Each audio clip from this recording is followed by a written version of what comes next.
Right now, we're in the middle of Unetaneh Tokef, and we are looking at the different types of portrayals of God as refracted through what I'm arguing is the leitmotif of the poem, which is the root over, ayin bet resh. And we've seen sort of a quick hit on the three terms that show up as in the metaphor of the sheep.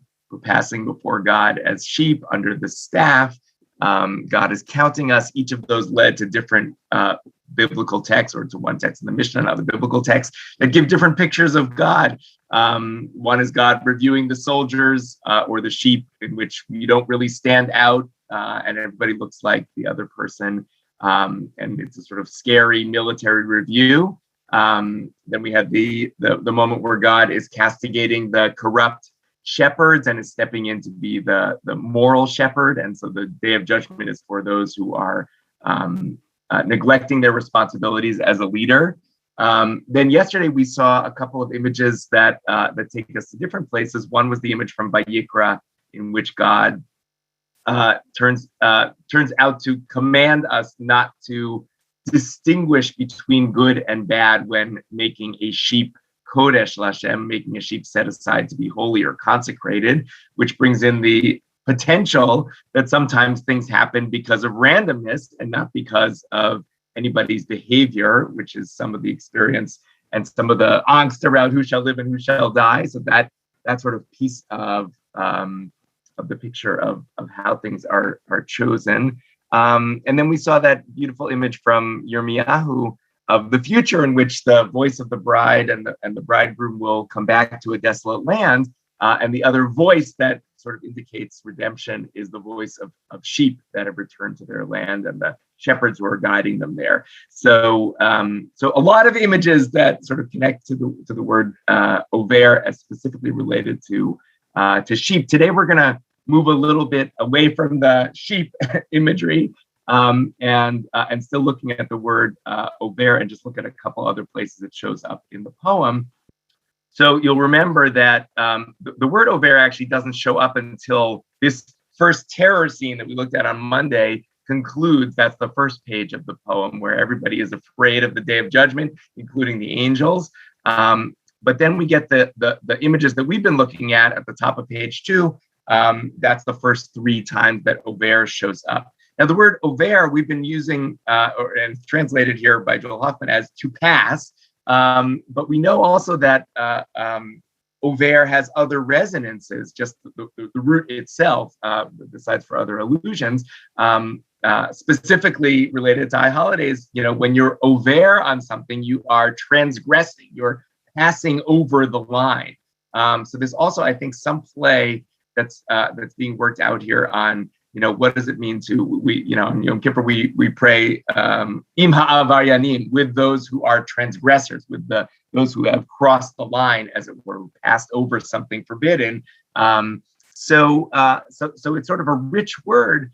We're going to see another way in which the word is used here, and one creative interpretation. So again, the three sentences that we have at the top of page 2, we've been looking at over the last few days. That's the sheep imagery. And then we get to the sort of famous part of the poem. Rosh Hashanah yikatebun v'yom tzom kippur yechatemun.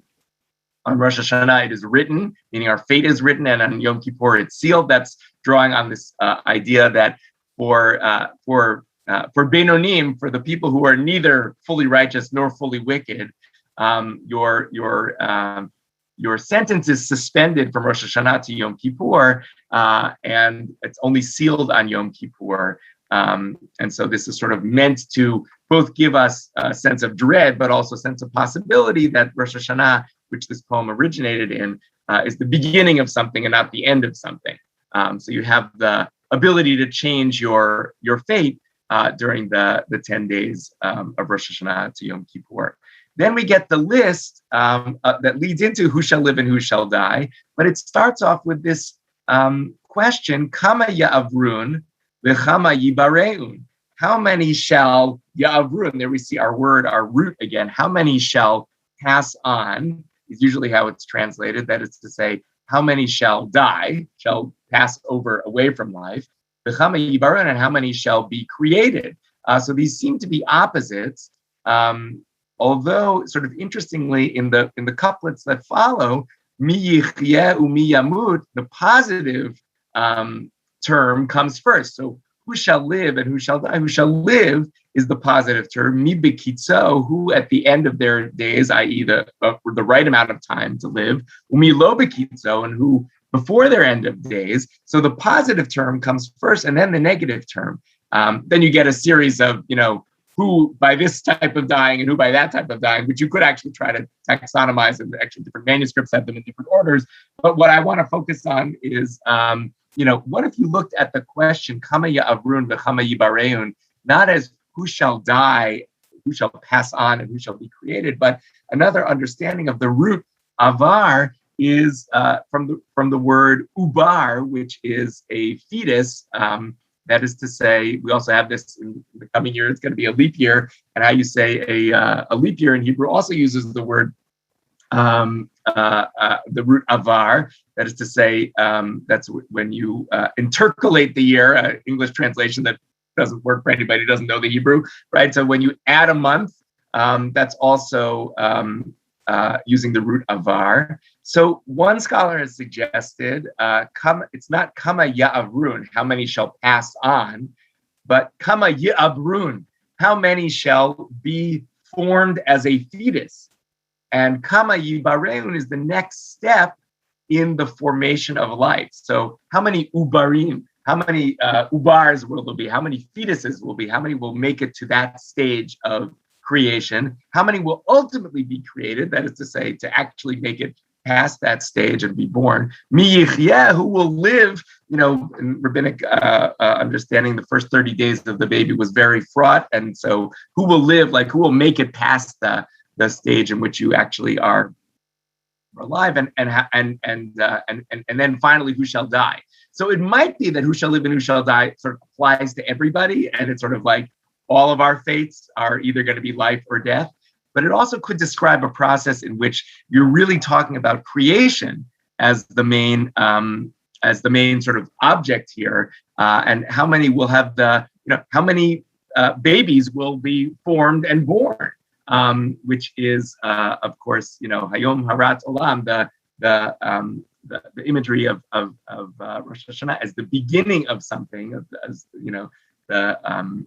the birthday of the world, as it were, or something related to the birthing side of things. So this is I'm sort of saying this. I'm throwing out possible interpretations of Yavrun, even just to say that even the word itself has multiple interpretations, like to pass on in a negative sense, like I'm no longer alive, or to be formed and to be created like a fetus, is all wrapped up into this word, which also holds the image of sin.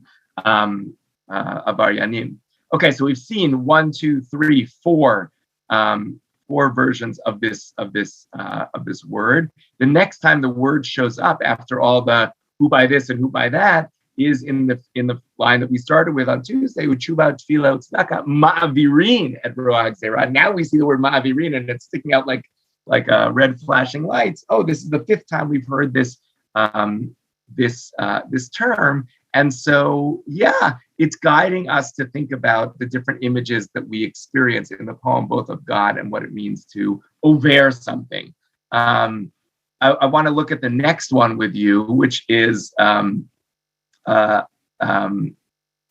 little section here. We're going to look at the section a little bit more in depth tomorrow, but just noticing Kitzel over, like a passing shadow. That's the 6th time that the root ayin bet resh shows up in the poem, and this is where a human is compared to something else.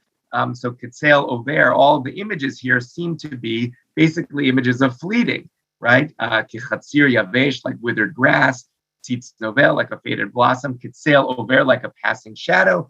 Kanan kala, like a vanishing cloud, like a blowing wind, like floating dust. And like a dream, v'chalom ya'uf, that will fly away. In contrast, v'atahu melech elchad v'kayim, but you, God, are the everlasting King. So that's sort of the setup of this part of the poem, is that humans seem to be, passing, like a passing shadow, but God is the opposite of passing. God is stable, is kayam, and sort of eternal, eternally alive. Adam lahevel dama, yamav kitzel over. A person is like hevel, is like vapor, is like breath, is compared to breath.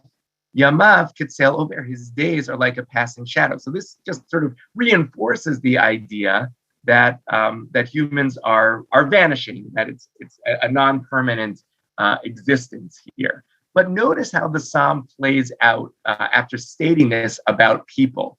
Adonai, hat shamecha v'tered. O Lord, bend your sky and come down. Teach the mountains, and they will smoke. Make lightning flash and scatter them. Shoot your arrows and rout them. Reach your hand down from on high. Hitseni v'hatzileni. Rescue me, save me from the mighty waters. Miyad b'nei nechar, from the hands of foreigners.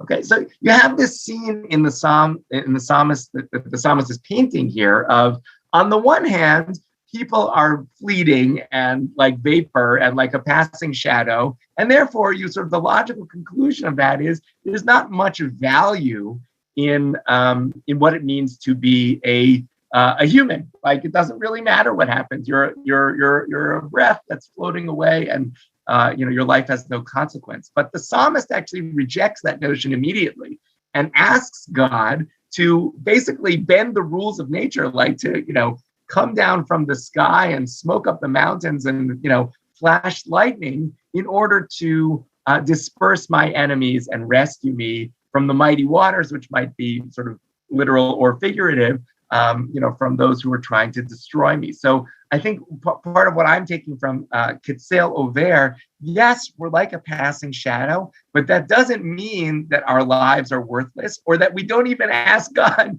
to step in, change all the laws of nature in order to save us and take care of us.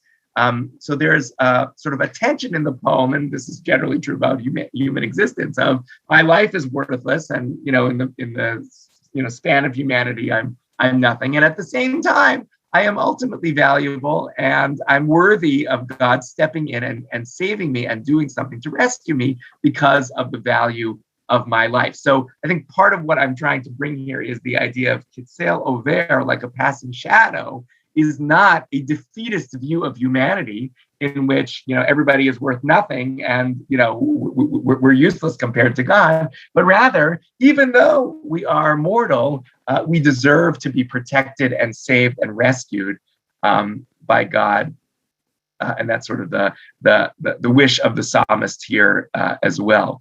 The very last, the last mention of Avar is in the last section of the poem, which leads into the Kedusha, Ba'avur kivod shemecha. There's no great interpretation of the word Ba'avur, which doesn't even really mean to pass, but the root sticks out, and it's number 7, so I wanted to highlight it here as well. Tomorrow, we're going to take a look at what it means to call God Melech El Chai V'Kayam, like you are the everlasting King, in contrast to us who are dust and ashes. And we'll see a little bit more that we can derive from that play.